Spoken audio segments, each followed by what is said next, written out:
The fresh warning on the Smart Traveller website.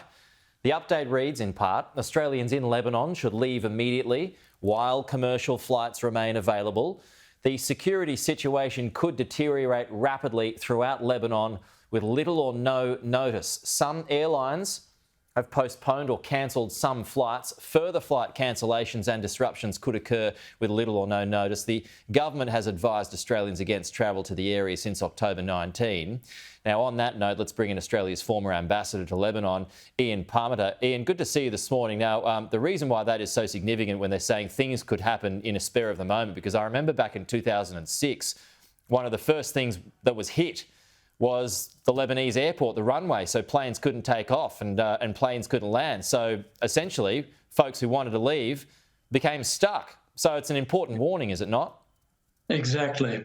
And certainly the Australian government warning should be heeded. The situation is very serious, very dangerous. Israel has promised to retaliate for the strike on the village of Majd al-Shams in the Golan. And Hezbollah will inevitably react against any Israeli retaliation.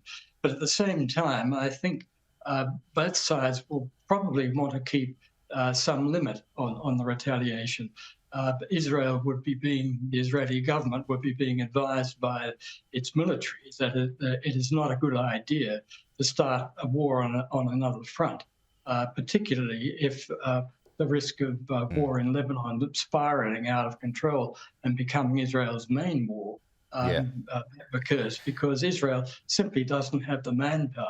It would have to call up far more reservists than it currently has. Yeah, so it's a situation where I think they will hit infrastructure, but I don't think we'll see a major Israeli ground invasion of Lebanon. Okay. So given your experience and your knowledge of the area, you don't think there will be a war like there was in 2006? I don't think so. I think both sides learned from that war.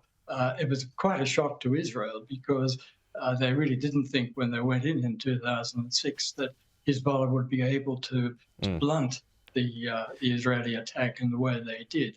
And what I've just been reading in the last couple of days is that Hezbollah itself has been digging its own tunnels.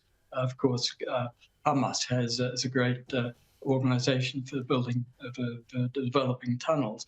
But that means that in Lebanon, Hezbollah is able to come up on the flanks and behind Israeli troops when they invade. So it would be a very risky operation. Almost certainly there'd be significant Israeli casualties if they were to take it on. So my feeling is that Israel will do some serious damage to Lebanese infrastructure, quite probably taking out the airport. Which is, of course, why the Australian government's warned Australians to leave. But I don't think Israel is going to want to get involved in a major war on two fronts. Okay. Ian, we'll leave it there, but appreciate your time this morning. Thank you. And, of course, we'll see how that progresses.